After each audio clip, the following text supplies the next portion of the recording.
오늘의 말씀은 다니엘서 7장 1절에서 14절까지입니다. 바벨론 벨사살 왕 원년에 다니엘이 그의 침상에서 꿈을 꾸며 머릿속으로 환상을 받고 그 꿈을 기록하며 그 일의 대략을 진술하니라.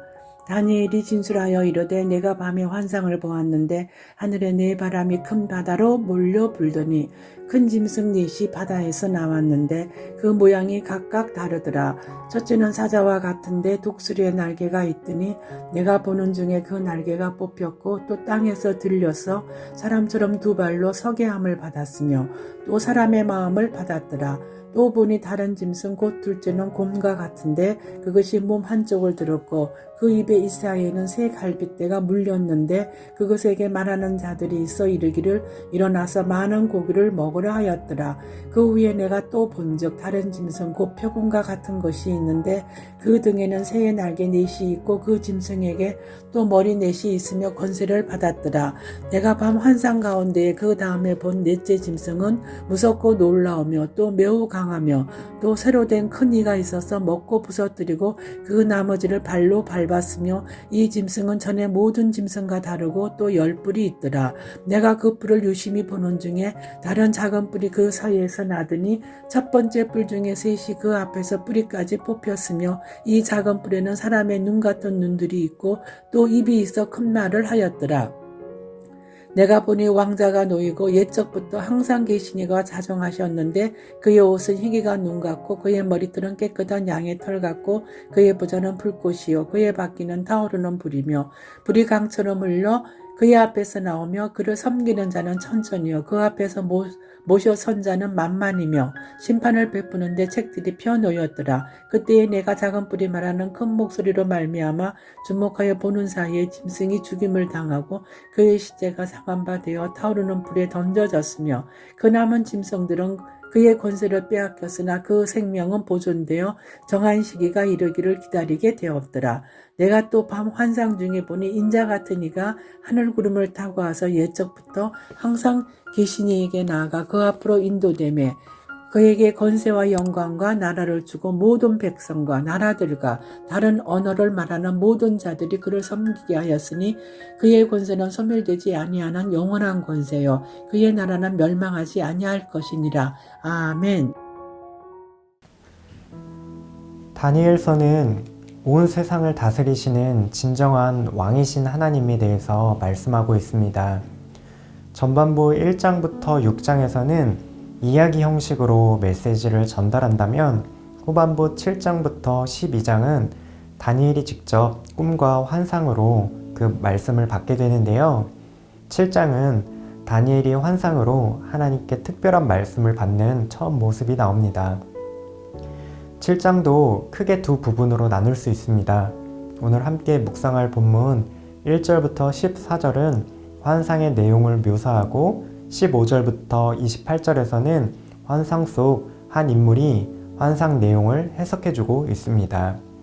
1절에서는 다니엘이 환상을 받은 시기를 언급합니다. 바벨론 벨사살 왕 원년이라고 하는데요.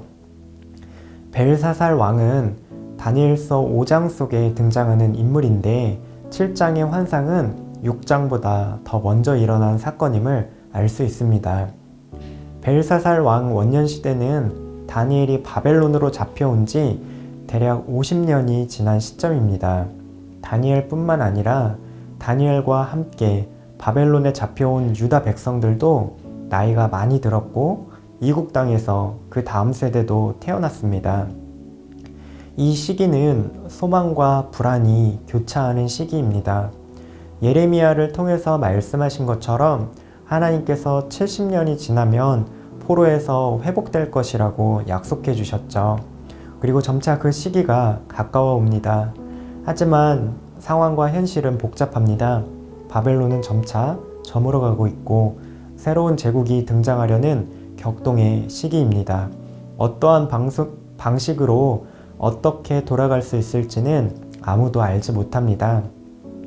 이스라엘 백성들이 무사히 돌아간다 한들 어떻게 다시 삶의 터전을 일구어갈 수 있을지 불확실과 모호함이 가득합니다. 이런 상황 속에서 하나님은 다니엘에게 장차 있을 일들을 보여주십니다. 하지만 뒤에 환상에서도 볼 수 있는 것처럼 내 짐승들로 인해 현실은 녹록지 않을 것만 같습니다. 그럼에도 불구하고 다니엘이 받은 환상을 통해 하나님께서는 이스라엘 백성들의 마음을 준비시키시고자 합니다. 여전히 세상은 하나님 나라 백성들을 삼키고자 하지만 이 땅을 다스리시는 진정한 왕 하나님을 믿고 신뢰하면 궁극적으로는 승리할 수 있다는 그 확신과 믿음, 이것을 심어주고자 하십니다. 환상에서는 두 세력이 대조적으로 나옵니다. 먼저 큰 짐승 넷이 바다에서 나옵니다. 17절에서는 큰 짐승이 세상에 일어날 내 왕이라고 해석해 줍니다. 네 개의 세상 제국이 출범하는 장소는 바다입니다. 성경에서 바다, 깊은 물 하면 위험이 가득한 장소입니다. 혼돈과 통제할 수 없는 악을 상징하기도 합니다. 이러한 바다에서 네 짐승이 나옵니다. 이 네 나라를 짐승이라고 묘사하는 까닭이 있습니다. 짐승이라고 하면 소위 길들여지지 않는 사나운 특징이 있습니다. 하나님의 통치에 길들여지지 않은 채 사납고 악한 세상에 그런 세상 나라의 특징을 잘 보여주고 있습니다. 또 하나는 피조물을 향한 하나님의 큰 계획이 드러납니다. 하나님께서는 창세기 1장에서 하나님의 형상인 인간에게 피조물들을 다스리고 정복할 사명을 주셨습니다. 내 나라를 짐승으로 묘사함으로써 하나님 나라 백성이 짐승을 향해 어떠한 태도를 지녀야 할지 암시해 줍니다. 하나님 나라로 일구어 가야 할 그러한 책임이 있음을 알 수 있죠. 또 환상 속에서는 내 짐승과 대비되는 다른 인물이 등장합니다. 9절을 보면 내가 보니 왕자가 놓이고 옛적부터 항상 계신 이가 좌정하셨는데 라고 말합니다. 옛적부터 항상 계시니 영원하신 하나님을 묘사하고 있습니다. 하나님은 보좌에 앉으셔서 심판을 행하시는 왕이십니다. 혼돈과 악의 바다에서 나온 내 짐승들은 땅에서 사납게 날뜁니다. 그러나 하나님은 혼돈을 잠잠하게 하시고 세상을 창조하신 창조주이시며 하늘 높은 곳에서 다스리시는 왕이십니다. 하늘에서 짐승을 다스리고 정복하기 위해서 인자 같은 이를 땅에 보내주십니다. 하나님의 형상 인간에게 부여하신 그 사명을 완성하기 위해 친히 인자 같은 이께서 이 땅으로 오십니다. 바로 예수 그리스도이시죠. 인자 같은 이에게 권세와 나라를 맡기십니다. 소멸되지 않는 영원한 권세이며 멸망하지 않는 영원한 나라입니다. 이처럼 다니엘이 받은 환상 속에는 내 짐승과 인자 같은 이의 분명한 대조가 이루어집니다. 짐승과 같이 사나운 세상은 언제나 하나님 나라 백성들을 삼키고자 위협합니다. 우리 삶에 미래에 대한 불확실과 여러 가지 실패에 대한 두려움을 심어줍니다. 우리의 시선을 사로잡고 두려움을 가져다 줍니다. 그러나 우리가 바라보아야 할 나라는 짐승이 아니라 인자 같으니 예수 그리스도께서 다스리시는 하나님 나라입니다. 하나님께서 하나님을 거스르는 세상 나라를 심판하시며 하나님을 믿고 의지하는 성도들을 세상에서 붙들어 주실 것입니다. 세상에서 우리의 삶이 불확실하고 두려움이 찾아올 때에 이 땅에 참 사람으로 오신 예수님을 바라봅시다. 예수님께서 이 땅에서 바다의 폭풍을 잠잠하게 하신 것처럼 세상이 주는 모든 두려움과 위협들을 잠잠하게 하실 것입니다. 거친 세상에서도 하나님 나라를 소망하며 하나님 나라 백성으로 살아가는 청년가족 되시기를 바랍니다. 함께 기도하시겠습니다. 짐승과 같은 세상이 위협과 두려움을 줄 때에 하늘에서 통치하시는 하나님을 바라보게 하옵소서.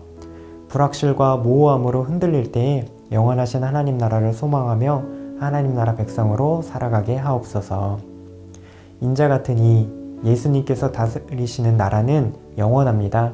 오늘 하루도 우리는 이 땅을 밟고 살아가지만 하나님 나라 소망하며 승리하는 청년가족 되시기를 바랍니다.